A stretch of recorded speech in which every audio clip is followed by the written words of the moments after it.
चलिए स्टार्ट करते हैं। जय हिंद दोस्तों। आज का जो टॉपिक का नाम क्या है? अनुपात समानुपात पे हम लोगों को काम करना है, रेशियो एंड प्रोपोर्शन पे। तो बेसिक क्वेश्चन रहते हैं, ज्यादा कुछ काम नहीं करना पड़ता, केवल आप थ्योरी पकड़ोगे और बनते जाएगा, इजी क्वेश्चन आएंगे। तो डायरेक्ट क्वेश्चन की तरफ बढ़ेंगे। कैसे कह रहा है? यदि ए अनुपात बी अनुपात सी बराबर 1/√3/2 दिया हो तो और तथा सी बराबर 4 हो तो बी का मान क्या है? आपको दिया क्या है? ए अनुपात बी अनुपात सी बराबर 1/√3/2। आपको क्या करना है? जब भी अनुपात पे दिया है ना, तो आप राशियों को मान लीजिएगा x। तो यदि a बराबर मतलब किसी भी एक संख्या से गुणा कर दीजिए, काम बन जाएगा। a बराबर 1x है तो b बराबर क्या हो जाएगा? √3x हो जाएगा। और c बराबर आपका क्या हो जाएगा? 2x। अब देखिए प्रश्न में क्या दिया है? c बराबर 4 है, मतलब c बराबर आपको कितना दिया है? 4। तो 2x बराबर 4 है तो x बराबर आपका कितना आएगा? 4/2 मतलब 2। तो b का मान कैसे निकलेगा? √3 इंटू एक्स रखना पड़ेगा। तो कितना हो जाएगा? √3 इंटू 2, या आप इसको कह सकते हैं 2√3। तो बी का मान कितना होगा? 2√3 होगा। ऑप्शन बी होगा हमारा सही आंसर। ओके, तो इसी प्रकार से बनाना है। जब भी अनुपात में कोई वैल्यू दी रहती है, आप गुणा कर दीजिए किसी भी एक संख्या x से। ये कितना हो गया? 1x √3x फिर 2x। आपको x का मान निकालना रहेगा और उसके बाद काम बनेगा। तो x मान के चलना है और उसके बाद जो भी चीजें दी रहेंगी वो इक्वेशन को सॉल्व करते चलना है, आपका काम बनते जाएगा। चलिए तो नेक्स्ट क्वेश्चन की तरफ बढ़ेंगे। नेक्स्ट क्वेश्चन हमारा क्या कह रहा है? बोलता है 0.8 तथा 0.2 का तीसरा समानुपाती बताइए। तो ये तृतीयानुपाती आपसे पूछ रहा है। क्या पूछ रहा है? तृतीयानुपाती। इसका मीनिंग क्या होता है याद रखेंगे आप। तृतीयानुपाती थोड़ा सा बेसिक थ्योरी है, इसका एक वीडियो मैंने लाइव डाला हुआ है ऑलरेडी यूट्यूब पे, तो आप उसको देख सकते हैं। मेंस के कोर्स पे होगा, अनुपात समानुपात पे। ए अनुपात बी बराबर बी अनुपात सी कुछ इस प्रकार से होता है। आपको ए का मान दिया है 0.8, बी का मान दिया है आपको 0.2। समान अनुपात में रखना है आपको। 0.2 अनुपात सी कितना होगा? तो कैसे निकलेगा? 0.8/0.2 बराबर आप लिखेंगे 0.2/c। यहाँ से यदि आपको c का मान चाहिए तो c का मान कैसे मिलेगा? 0.2 इंटू 0.2/0.8। इस पे हम लोग दशमलव को सॉल्व कर देते हैं अलग। तो 2 इंटू 2 इंटू कितना गुणा करना पड़ेगा? 10 इंटू 10 बटे, यहाँ पे हम करेंगे तो 8 इंटू 10 इंटू 10। ओके, कुछ इस प्रकार से होगा। तो एक 10 से एक 10 हमारा चले जाएगा। 2 दूनी 4, 4 दूनी 8 चले जाएगा। 2 1 कम 2, 2 5 10, कितना मिलेगा? 0.5। ओके, तो जी का मान कितना आएगा? 0.05। इसके ऊपर जरूर चेक करिएगा कहीं दशमलव मेरा कहीं एरर तो नहीं है। 0.5 समथिंग आना चाहिए तृतीयानुपाती। या इसका सीधा सीधा क्या होता है? b² by a। इस प्रकार से भी आप निकाल सकते हो। तो 0.8 का स्क्वायर बाई a आपका हो जाता है 0.2, मतलब कितना हो जाता है? 0.64 डिवाइडेड बाई 2। ओके, बी का अपना मान कितना है? बी का मान है अपना 0.2। यहाँ पे गलती हो रही है। 2 का स्क्वायर बटे 8, तो यहाँ पे कितना मिलता है? 0.04 डिवाइडेड बाई 0.8। कुछ इस प्रकार से मिलता है। करते तो कैसे करना पड़ता है? ऊपर पे अगर दशमलव हम लोग करते, दशमलव हटाते, दो संख्या के बाद तो 100 से गुणा करना पड़ता है ऊपर नीचे। तो 4 इंटू 100 बटे, यहाँ पे होता 8 इंटू 100। यहाँ पे 4 इंटू 100 0.04 होता, तो यहाँ पे मिलता 4। और नीचे में मिलता है जब 100 का गुणा करते। चलिए एकदम पूरा बेसिक सॉल्व कर देते। 0.4 इंटू 100 और 0.8 इंटू 100, ताकि कैलकुलेशन कहीं ना बिगड़े। ऊपर बचता 4, नीचे बचता 80। तो अगर इसको हम लोग सॉल्व करते तो कितने बार में जाता? 0.05 में। ओके, कुछ किस तरीके से कर सकते हो आप, इस तरीके से देखिए। 80/4, शून्य लगाएंगे तो एक आएगा दशमलव, उसके बाद शून्य लगाएंगे तो एक होगा और फिर आगे बना 40, 400। 0.05 आएगा। आंसर कितना आएगा आपका? 0.05। तो दोनों मेथड से आप कर सकते हो। कैलकुलेशन का बस ध्यान रखना है, कैलकुलेशन में कहीं एरर ना हो। ओके, नेक्स्ट क्वेश्चन की तरफ बढ़ते हैं। कह रहा है स्कूल के मैदान की लंबाई और चौड़ाई का अनुपात 5:2 है। यदि चौड़ाई 40 मीटर है तो लंबाई ज्ञात कीजिए। तो आपको दिया है लंबाई अनुपात चौड़ाई, कैसे लिखते हैं? लेंथ अनुपात ब्रीथ कितना है? 5:2 है। तो मान लीजिए लंबाई 5x है तो चौड़ाई ऑटोमेटिक कितनी हो जाएगी? 2x हो जाएगी। ये काम करता है अनुपात इसी प्रकार से। एक 5x है तो दूसरा कितना हो जाएगा? 2x। अब बोल रहा है चौड़ाई कितना है? 40 मीटर है। तो चौड़ाई मतलब 2x का मान आपके पास है 40 मीटर, तो x का मान कितना हो जाएगा? 40/2, कितना? 20 मीटर। आपसे पूछ क्या रहा है? लंबाई कितनी होगी? तो लंबाई है 5x, 5x मतलब 5 इंटू 20, ये मिलेगा अपने को लंबाई। लंबाई बराबर कितना हो जाएगा 20 इंटू 5, 100 मीटर। तो उत्तर कितना आएगा 100 मीटर जो होगी उसकी लंबाई होगी। ऑप्शन बी होगा हमारा आंसर। चलिए क्वेश्चन नंबर 4 की तरफ बढ़ते हैं। ये क्वेश्चन थोड़ा सा ट्रिकी है, इसको देखते हैं क्या कह रहा है। 5x² माइनस 3y² बटे xy बराबर 11:2, तो xy का धनात्मक मान कितना होगा, क्या कह रहा है।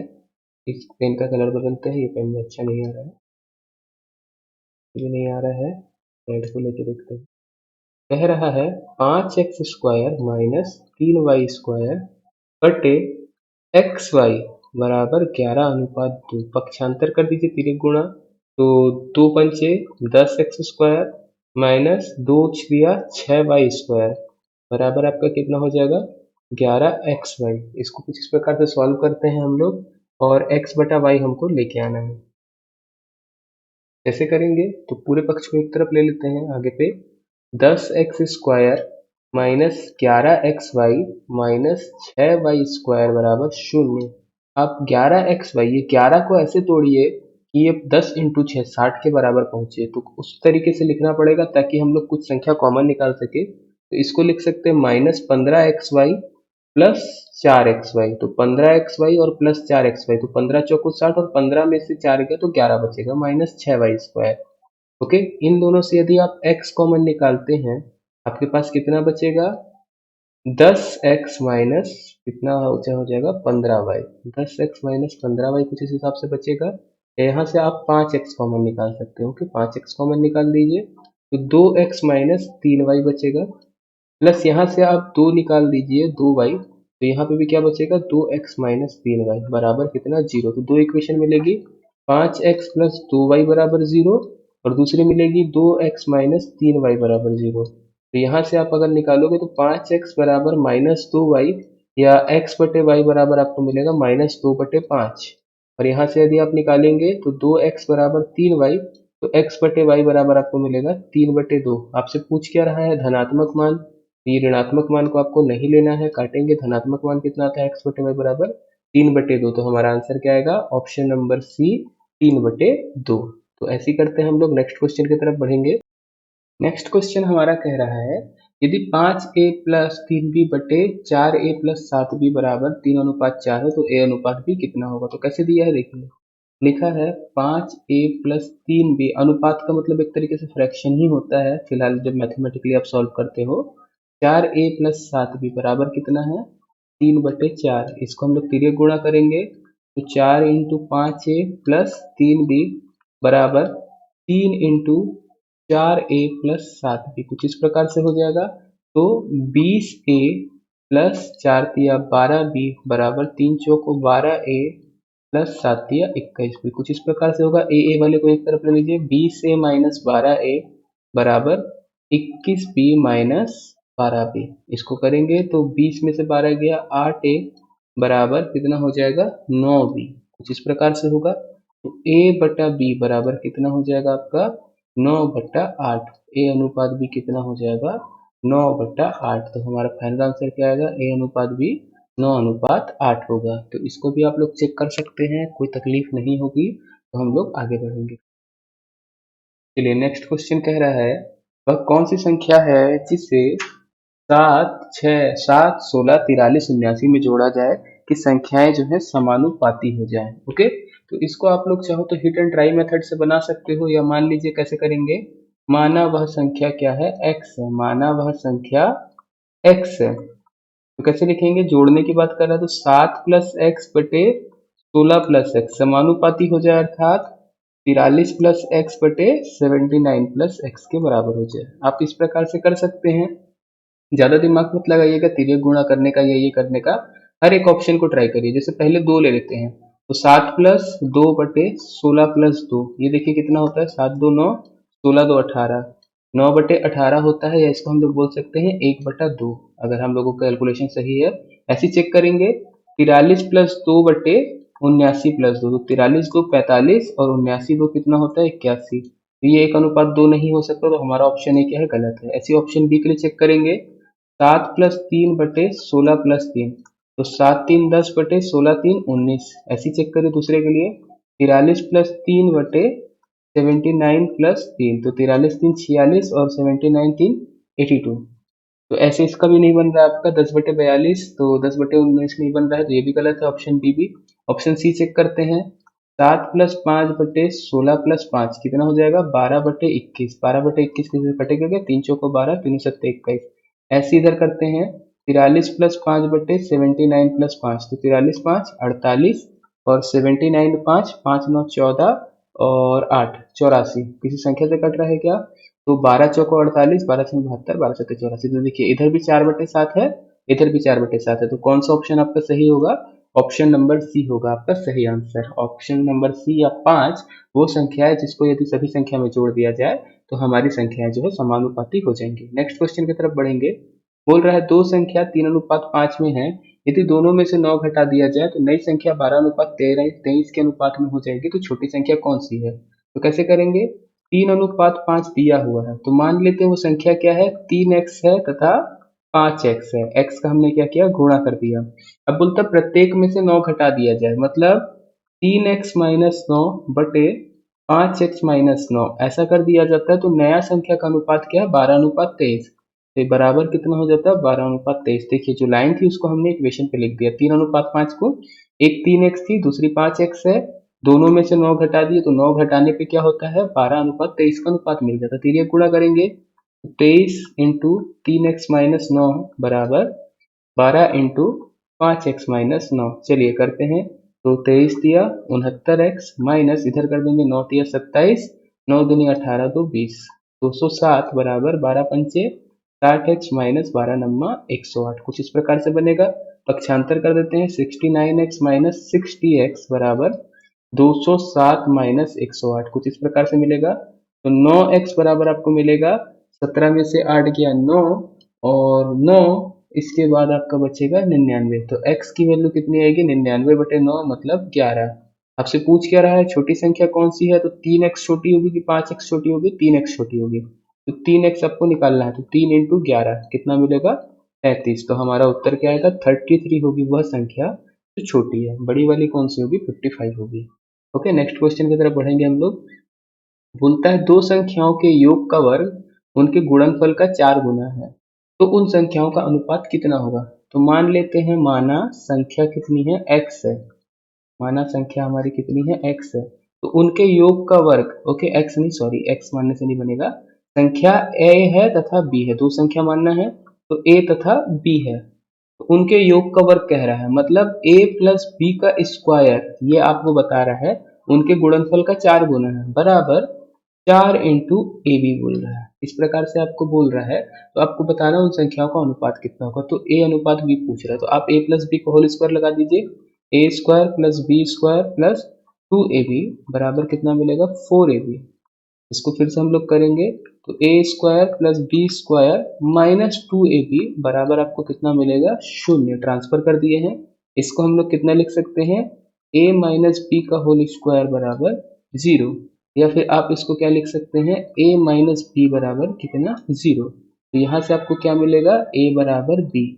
मतलब क्या पता चलता है, अगर आप इसको फिर से ट्रांसफर करते हो उधर, तो a/b बराबर 1/1 ये है। तो वो दोनों संख्याओं का अनुपात कितना रहेगा? तो दोनों संख्याओं का अनुपात रहेगा 1:1। ऑप्शन सी होगा हमारा आंसर फाइनल। चलिए नेक्स्ट क्वेश्चन देखते हैं। कह रहा है एक विद्यालय में छात्रों की कुल संख्या 660 थी, उसमें लड़कों तथा लड़कियों की संख्या का अनुपात 13:9 था। कुछ दिनों बाद 30 लड़कियां विद्यालय में और आ गई और कुछ लड़के चले गए, तद अनुसार लड़के तथा लड़कियों की नया अनुपात 6:5 हो गया। विद्यालय से जाने वाले लड़कों की संख्या बताइए। तो पहले आपको क्या दिया हुआ है अनुपात? 13:9। ये क्या दिया हुआ है? बॉयज अनुपात गर्ल्स। ओके, इस तरीके से। तो मान लेते हैं बॉयज की संख्या कितनी है? 13x है, और गर्ल्स की संख्या कितनी है? ऑटोमेटिक कितनी हो जाएगी? 9x। कुल बोला है, टोटल कितना है? 660। तो 13 और 9 कितना हो जाएगा? 22x बराबर आपको हो जाएगा 660। ये हो जाएगा 22x बराबर कितना? 660। क्यों? क्योंकि टोटल संख्या कितनी थी पहले? 660 थी। तो x का मान यदि हम यहाँ से निकालेंगे तो कितना आएगा? 660/22 मतलब 30। ओके, 22 दिया 66 होता है 30। तो जो पहले केस में लड़के थे वो कितने थे? 13 × 30 मतलब 13 तिया 39, 390 लड़के थे और 9 इंटू 30 लड़कियां थी 270।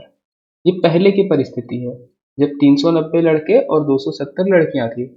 इसके बाद क्या हो रहा है, कुछ दिन बाद 30 लड़कियां विद्यालय में और आ गई। तो चलिए लड़कियों का नीचे रखना है बॉयज अनुपात गर्ल्स में, तो लड़कियां 270 प्लस 30 लड़कियां आ गई तथा कुछ लड़के चले गए हैं। तो कुछ लड़के जो चले गए हैं तो किसमें से जाएंगे, 390 से मान लीजिए ए लड़के चले गए हैं।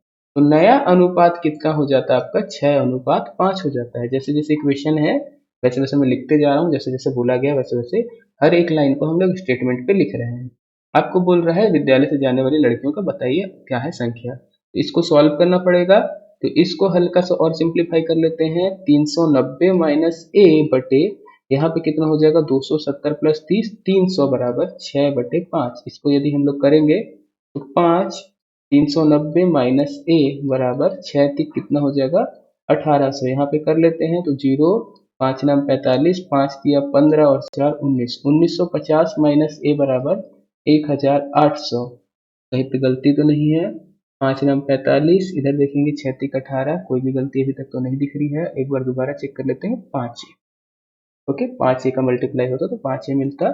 तो 5 ए का मान जो है हमारे पास कितना आएगा, 1950 माइनस 1800। तो यहाँ से यदि हम लोग करेंगे तो 150 बराबर 5 है, तो ए का मान कितना मिलेगा, 150 बटे 5 मतलब 5 दिया 15। 30 लड़के जो हैं विद्यालय से चले जाते हैं। इन सब के आंसर आप जरूर टैली करिएगा। आंसर जो हम लोगों को सॉल्यूशन का प्रोसीजर है सारा सिमिलर रहेगा। तो आंसर सही आ रहा है या नहीं आ रहा है, कैलकुलेशन में कहीं मिस्टेक तो नहीं है, आप चाहें तो एक बार चेक कर सकते हैं। मेथड आप पकड़ेंगे, मेथड ऐसी रहेगा। चलिए नेक्स्ट क्वेश्चन की तरफ बढ़ते हैं। कह रहा है एक विद्यालय में लड़कियों की संख्या का 10% लड़कों की संख्या के 1/20 के बराबर है। तद अनुसार लड़कों तथा लड़कियों की संख्या का अनुपात कितना है। तो क्या कह रहा है, देखिए लड़की की संख्या का 10% संख्या का 10% बराबर है लड़कों की संख्या का 1/20 के। तो लड़की की संख्या लिख देते हैं, लड़की की संख्या लड़की का 10% मतलब लड़की इंटू 10% बराबर लड़का इंटू कितना हो जाएगा 1/20। फिर से इसको कर देते हैं, लड़की इंटू 10% को हम लोग नंबर में बदलेंगे तो 10/100 बराबर लड़का इंटू 1/20। कुछ इस प्रकार से। आपको बोला क्या है, लड़कों तथा लड़की, याद रखेंगे अनुपात नहीं तो उल्टा आ सकता है, कट जाएगा 1 0 से 1 0। लड़की बटा 10 बराबर लड़का बटे 20। कुछ इस प्रकार से। तो आपको क्या करना है, लड़का बटे लड़की चाहिए तो लड़का यही रहने दीजिए बटे लड़की, लड़का बटे लड़की बराबर इधर क्या होगा 20 इधर चले जाएगा 20/10। यहाँ से काट देंगे तो लड़का बटे लड़की कितना मिलेगा आपको 2:1। हमारा उत्तर कितना आएगा 2:1। यदि 2 लड़के हैं तो 1 लड़कियां होंगी। ओके, तो इस चीज को ध्यान रखेंगे। चलिए नेक्स्ट क्वेश्चन बनाते हैं हम लोग। 11वां क्वेश्चन है, कह रहा है ए का धन बी के धन का 2/3 है, बी का धन सी के धन का 9/11 है, ए के धन से सी का धन का अनुपात बताइए। ओके, तो ये क्वेश्चन को हम लोग जो है आगे सॉल्व करते हैं। चलिए तो कैसे लिखेंगे, जैसे जैसे स्टेटमेंट दिया वैसे वैसे लिखते हैं। ए का धन बी के धन का 2/3 है, तो मतलब ए का धन बराबर यदि ए मानते तो ए बराबर बी का 2/3 मतलब बी इंटू 2/3। तो यहाँ से हमको क्या मिलेगा, ए बटा बी बराबर 2/3। इसको हम लिख सकते हैं क्या, ए अनुपात बी बराबर 2/3। कुछ इस प्रकार से 2:3। ऐसे ही बोल रहा है बी का धन सी के धन का 9/11 है, मतलब बी बराबर आपका क्या है सी इंटू 9/11। बी का धन सी के धन का 9/11, तो बी अनुपात सी या बी बटे सी कितना मिलेगा 9/11, या बी अनुपात सी बराबर आपको मिलेगा 9:11। तो आपको करना क्या है, ए अनुपात बी अनुपात सी निकालना है। इसके बाद हम ए अनुपात सी निकाल सकते हैं। तो आपको दिया क्या क्या चीजें हैं, देखिए ए अनुपात बी और दूसरा दिया है बी अनुपात सी। तो ए अनुपात बी अनुपात सी निकालने के लिए आपको कैसे लिखना पड़ेगा, ए अनुपात बी बी अनुपात सी। कुछ इस प्रकार से। संयोजी अनुपात निकालना तो इधर भी बी करना पड़ेगा, इधर भी करना पड़ेगा। मैं बता देता हूँ कैसे होगा।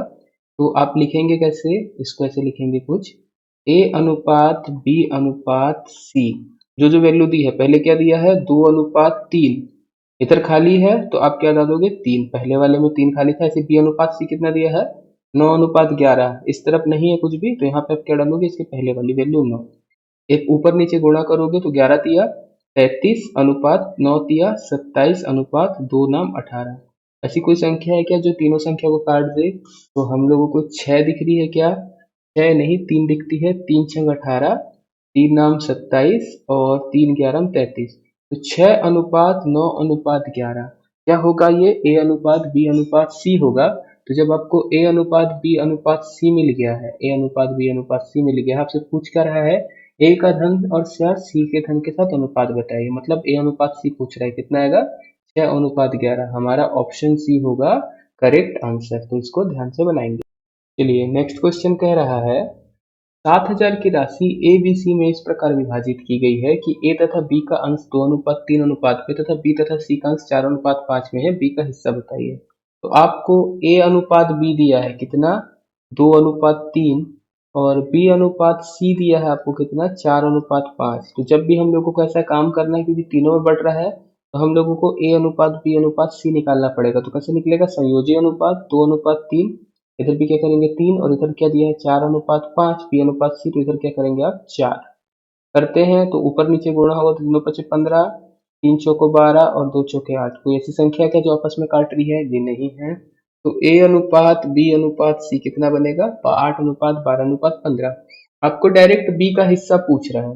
तो देखिए जो राशि बटी है ए बी सी तीनों में बटी है, ए बी सी तीनों में किस अनुपात पे 8:12:15 पे, तो कुल हिस्सा या टोटल हिस्सा कितना होगा हम लोग देखते हैं।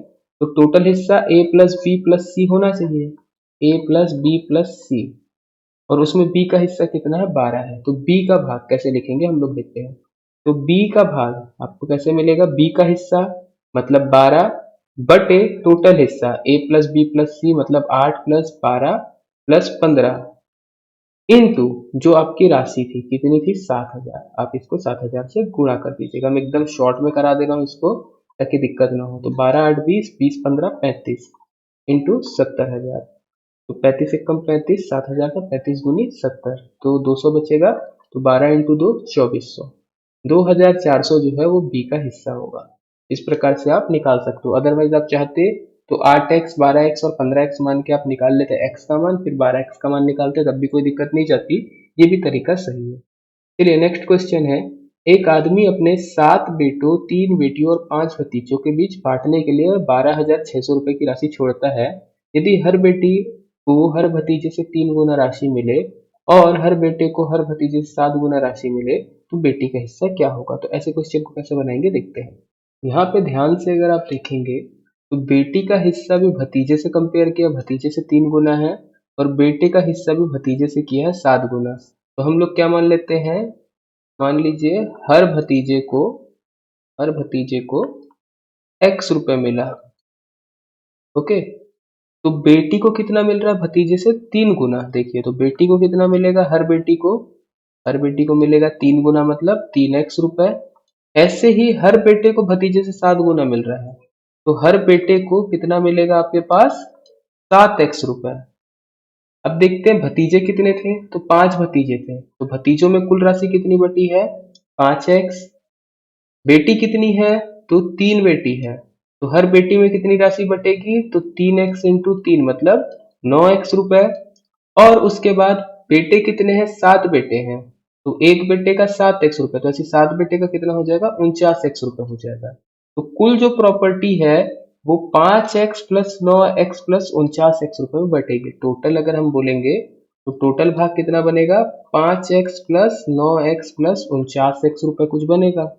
और हमारे पास किसका पूछ रहा है बेटी का, तो बेटी का हिस्सा कितना है हमारे पास 9x, तो हमको यही मान निकालना है। तो बेटी का हिस्सा कैसे निकलेगा 9x बटे 5x plus 9x plus 49x, बेटी को मिलने वाले रुपए ऐसे लिखिएगा, हिस्सा या रुपए इनटू कितना आपको करना पड़ेगा 12,600। तो इसको अगर हम लोग करते हैं तो कितना हो जाता है, जोड़ देते हैं तो 9 9 18 और 18 और 5 आपका कितना हो जाएगा 23 और 2 और 4 6, 63 बटे 9, 9x बटे 63x इंटू 12,600।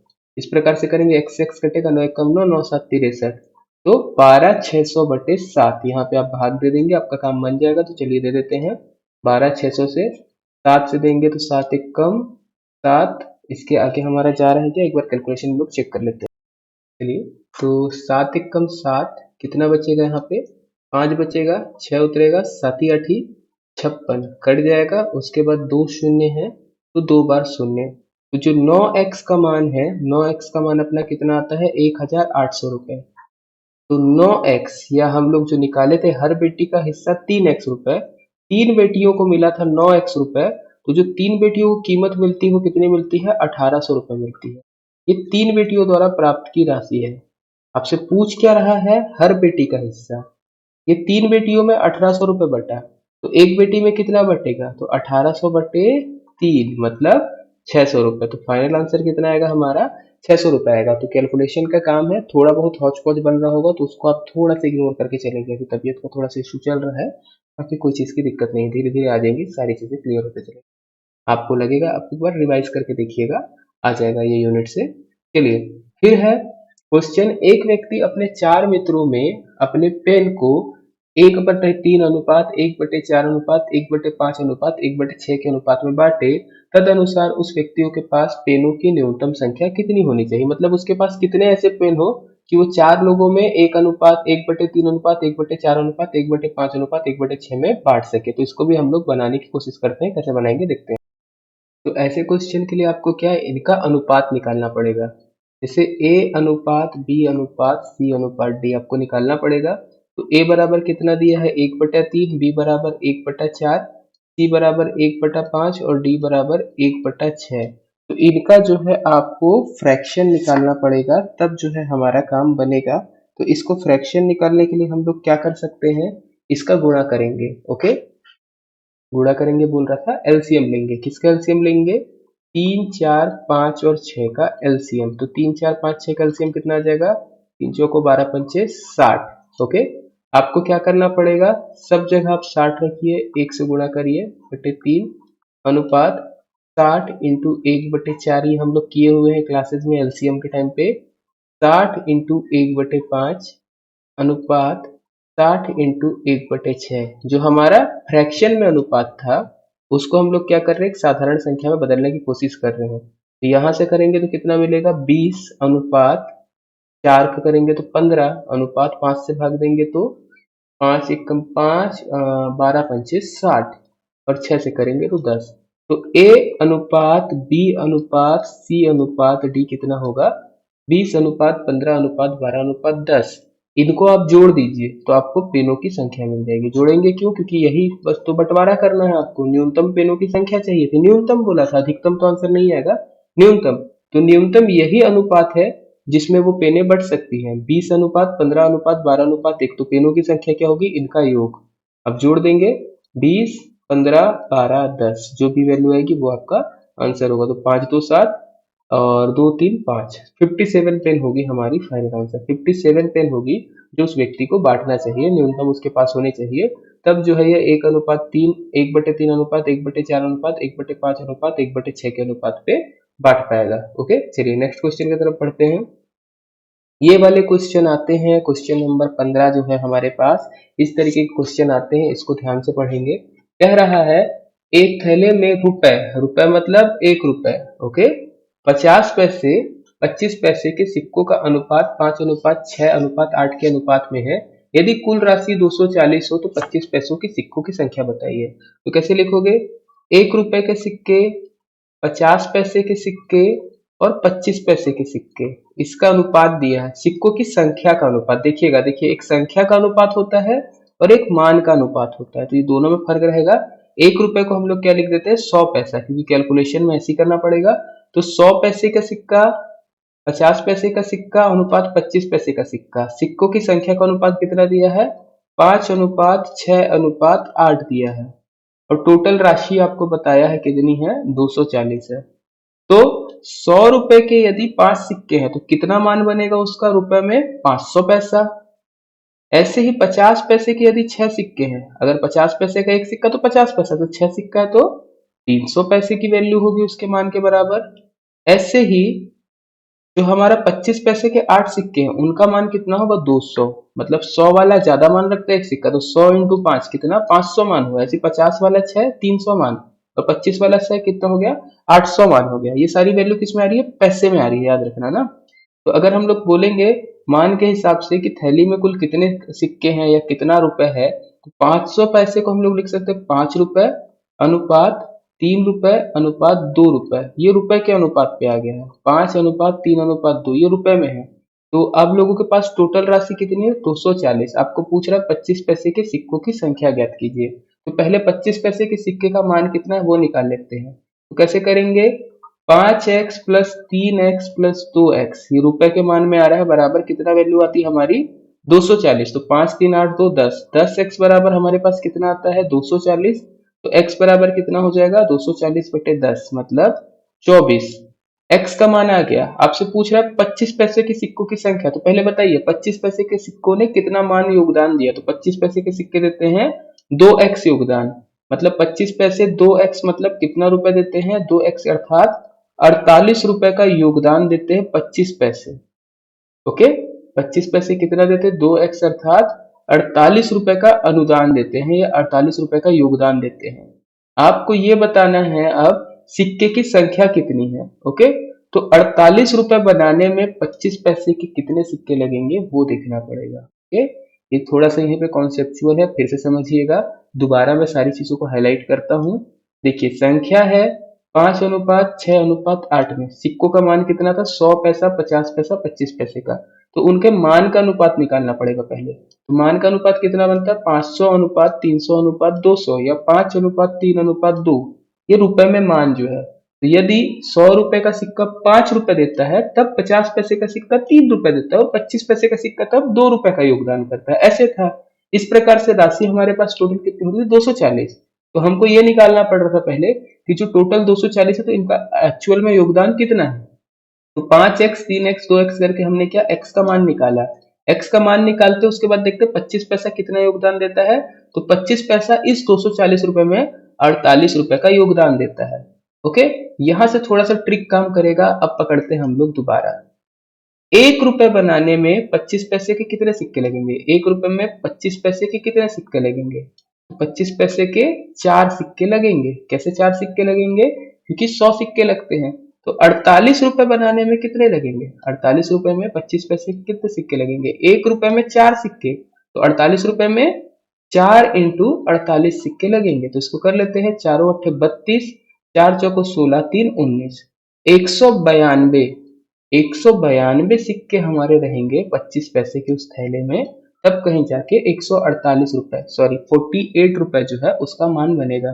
तो ऐसे वाले क्वेश्चन आते हैं, इसको एकदम ध्यान से बनाइएगा। दो चीजें पूछता है, अभी संख्या दिया था और मान दिया था। इसको पलट देता है, मान दिया रहता है और सिक्कों की फिर संख्या दिया रहता है। यहाँ पे राशि दी थी तो यहाँ पे सिक्कों की संख्या दिया रहता है। तो दोनों पैटर्न के क्वेश्चन आते हैं, थोड़ा ध्यान से बनाइएगा इसको। चलिए नेक्स्ट क्वेश्चन है। देखिए लिखा है एक थैले में 3 प्रकार के 1 वाले 50 पैसे वाले 25 पैसे वाले सिक्के हैं जिनकी कुल संख्या, देखिए वही पैटर्न पे है।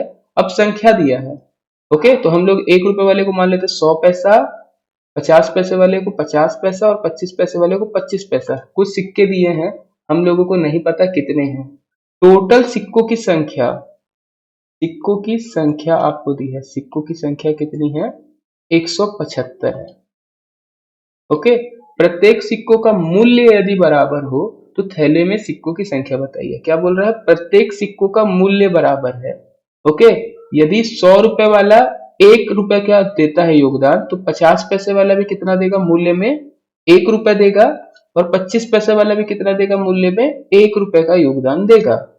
ओके, ये चीज समझिएगा। क्या था, प्रत्येक सिक्कों का मूल्य जो है बराबर है। इसके कारण अब 100 पैसे वाले सिक्के को 1 रुपए बनाने में कितना सिक्का लगेगा, 1 सिक्का लगेगा। तो सिक्कों की संख्या का अनुपात, तो संख्या का अनुपात 100 रुपए वाले सिक्के को 1 रुपए बनाने में, 100 पैसे वाले सिक्के को 1 रुपए बनाने में खाली एक सिक्का लगेगा। तो पहले 100 पैसे वाले की सिक्का या 1 रुपए वाले सिक्कों की संख्या कितनी होगी 1 अनुपात में। ऐसे 50 पैसे वाले सिक्के को 1 रुपए बनाने में कितने सिक्कों का योगदान लगेगा? तो 2 सिक्के लगेंगे, 50 पैसा 50 पैसा 100 पैसा, तब होगा तो 2 अनुपात बनेगा। ऐसे 25 पैसे वाले को 1 रुपए बनाने के लिए कितना योगदान करना पड़ेगा? 4 सिक्कों का। तो सिक्कों की संख्या का अनुपात कितना होगा? 1:2:4।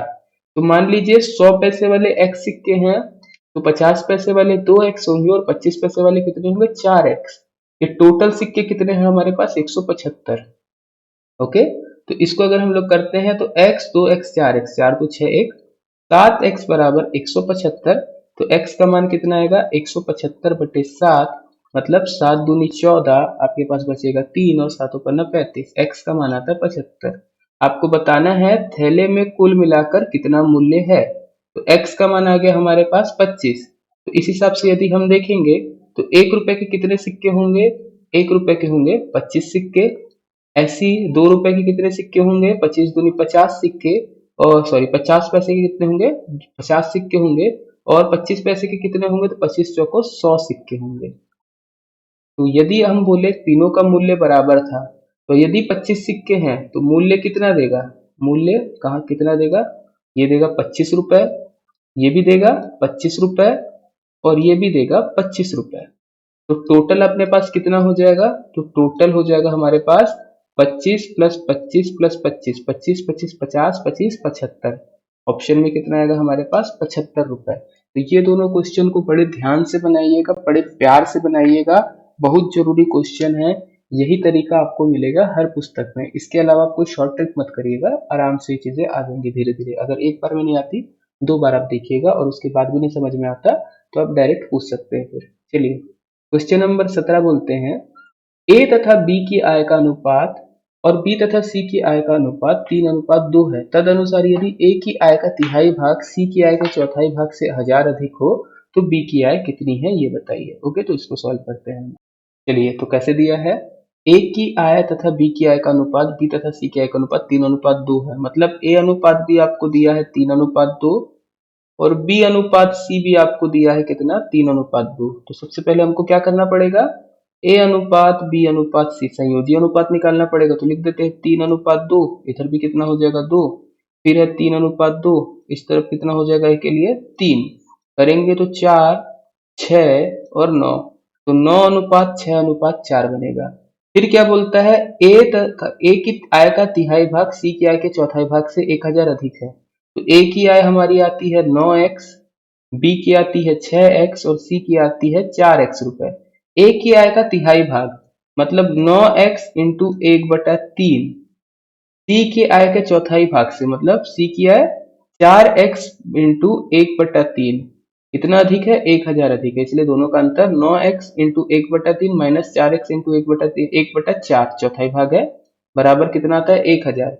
इसको हम लोग सॉल्व कर लेते हैं, तो 3 से 3 कटेगा, कितना बचेगा? 3x माइनस 4 से 4 कटेगा, x बराबर 1000। तो 2x बराबर आपका आता है 1000, तो x का मान कितना आएगा? 500। आपसे पूछ क्या रहा है? b की आय कितनी है? b की आय है 6x, तो 6x बराबर कितना हो जाएगा? 500 इंटू 6, तो 6 पन्ना 30, 3000 रुपए आएगी b की आय। ऑप्शन ए होगा हमारा सही आंसर। ऑप्शन ए होगा सही आंसर, हमारा 3000 रुपए मिलेगा। चलिए नेक्स्ट क्वेश्चन की तरफ बढ़ते हैं हम लोग। कह रहा है ए तथा बी की आय 5:3 के अनुपात में है। ए बी सी के खर्चे 8:5:2 के अनुपात पे है। यदि सी 2000 रुपए खर्च करता है और बी 700 रुपए बचाता है तो ए की बचत कितनी है? तो इसको उल्टा शुरू करेंगे। ए बी सी खर्च का अनुपात कितना है पहले वो देखिए। 8:5:2 है। ओके, मतलब यदि ए 8x रुपए खर्चा करता है तो बी 5x करेगा और सी कितना करेगा? 2x खर्चा करेगा। अब दिया है सी 2000 रुपए खर्च करता है, मतलब 2x का मान आपको दिया है 2000 रुपए, तो x का मान कितना आएगा? 1000 रुपए। तो इसी हिसाब से यदि हम 5x का मान निकालें, क्योंकि b का खर्च हमको पता करना है, तो 5x का मान हमारे पास कितना हो जाएगा? 5000 रुपए। तो हम लोग करते हैं, b जो है 5000 रुपए खर्च करता है, हमने ये निकाल लिया। साथ ही साथ बता रहा है बी जो है 700 रुपए बचाता है, बी 700 रुपए बचाता है, ये भी लिख दिए। तो बी की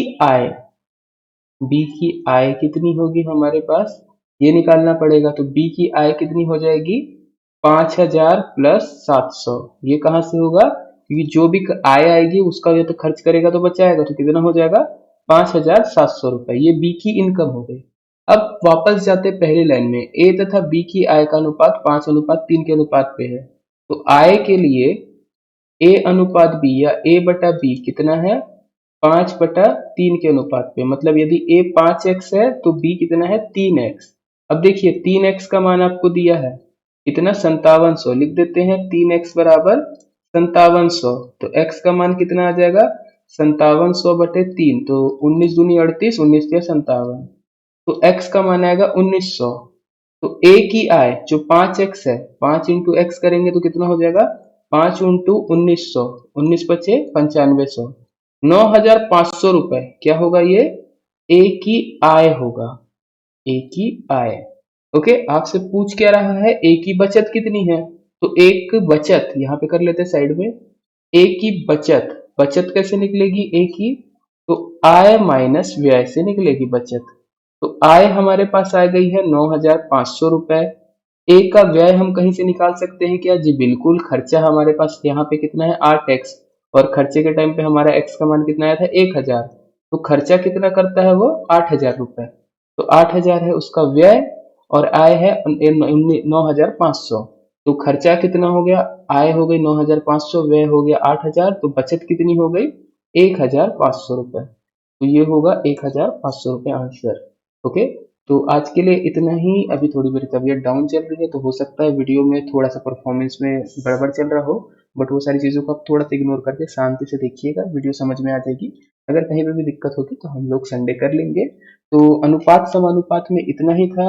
इसके अलावा अगर आपको और देखना होगा तो हमारे चैनल पे वीडियो होगी 1-2 ठो अनुपात समानुपात की, जिसमें और डिटेल में कराया गया है। आप उसको फॉलो कर सकते हैं, अगर लगेगा तो मैं लिंक दे दूंगा, या आप सर्च कर लीजिएगा। रेशियो प्रोपोर्शन शायद लाइव क्लास में चला है, मेंस क्लास के नाम से होगा वो, उसको आप लोग देख सकते हैं।